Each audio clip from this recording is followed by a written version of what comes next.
चर्चा की। भारत सभी समस्याओं और विवादों के शांतिपूर्ण समाधान का पक्षधर रहा है और इस दिशा में किए जा रहे सभी प्रयासों का समर्थन करता है। हम एकमत है कि आतंकवाद पूरी मानवता के लिए एक गंभीर खतरा है। भारत और जर्मनी इसके विरुद्ध एकजुट होकर पूरी दृढ़ता से लड़ाई जारी रखेंगे। भारत और जर्मनी सहमत है कि ग्लोबल चैलेंजेस से निपटने के लिए ग्लोबल इंस्टीट्यूशंस में सुधार अत्यंत महत्वपूर्ण है। यूएन सिक्योरिटी काउंसिल में सुधार के लिए G4 के माध्यम से हमारा संयुक्त प्रयास इसी सोच का प्रमाण है। एक्सेलेंसी, 140 करोड़ भारतवासियों की ओर से मैं एक बार फिर आपका भारत में हार्दिक स्वागत करता हूं। मुझे विश्वास है कि आज की चर्चा भारत जर्मनी साझेदारी को नई ऊर्जा और स्पष्ट दिशा देगी। आपके व्यक्तिगत जुड़ाव और भारत के प्रति आपकी गहरी मित्रता के लिए मैं आपको हृदय से धन्यवाद करता हूं। और इस वर्ष हम अपने राजनयिक संबंधों के 75 वर्ष भी मना रहे हैं। ये माइलस्टोन्स केवल समय की उपलब्धियां नहीं है, ये हमारी साझा महत्वाकांक्षाओं, परस्पर विश्वास और निरंतर सशक्त होते सहयोग के प्रतीक है। भारत और जर्मनी जैसे देशों की अर्थव्यवस्थाओं के बीच करीबी सहयोग पूरी मानवता के लिए महत्वपूर्ण है।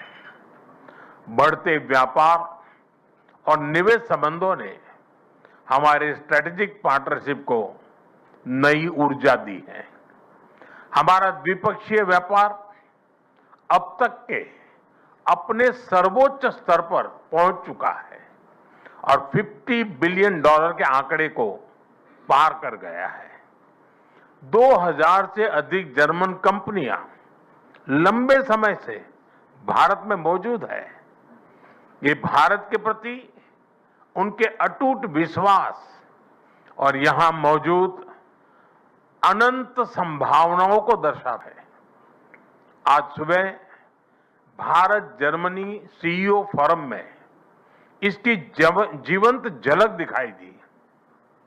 फ्रेंड्स, भारत और जर्मनी के बीच टेक्नोलॉजी सहयोग प्रति वर्ष मजबूत हुआ है और आज इसका प्रभाव ग्राउंड पर स्पष्ट रूप से दिखाई देता है।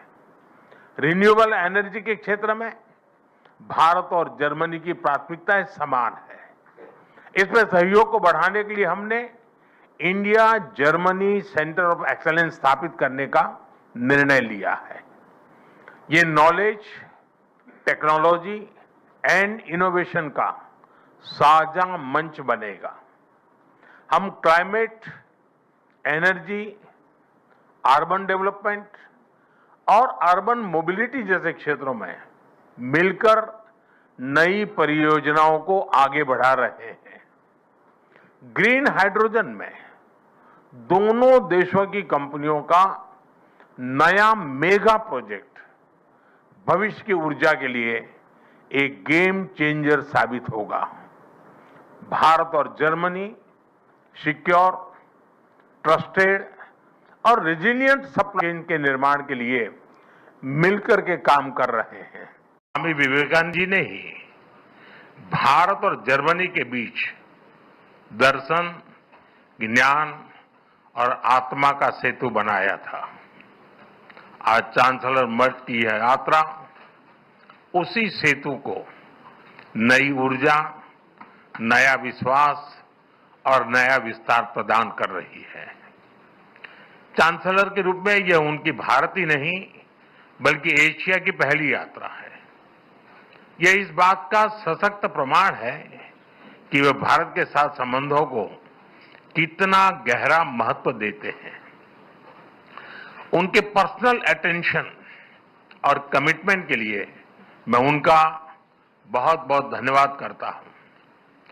भारत जर्मनी के साथ अपनी मित्रता और साझेदारी और कि स्वामी विवेकानंद जी ने ही भारत और जर्मनी के बीच दर्शन, ज्ञान और आत्मा का सेतु बनाया था। आज चांसलर मर्ज की यह यात्रा उसी सेतु को नई ऊर्जा, नया विश्वास और नया विस्तार प्रदान कर रही है। चांसलर के रूप में यह उनकी भारत ही नहीं बल्कि एशिया की पहली यात्रा है। यह इस बात का सशक्त प्रमाण है कि वे भारत के साथ संबंधों को कितना गहरा महत्व देते हैं।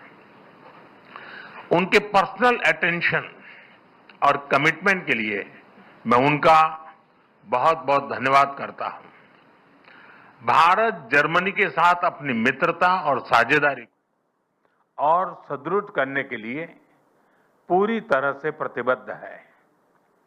गुजरात में हम कहते हैं, आवकारो मीठो आपजे रे, यानी स्नेह और आत्मीयता से स्वागत करना। इसी भावना के साथ हम चांसलर मर्ज का भारत में हार्दिक अभिनंदन करते हैं।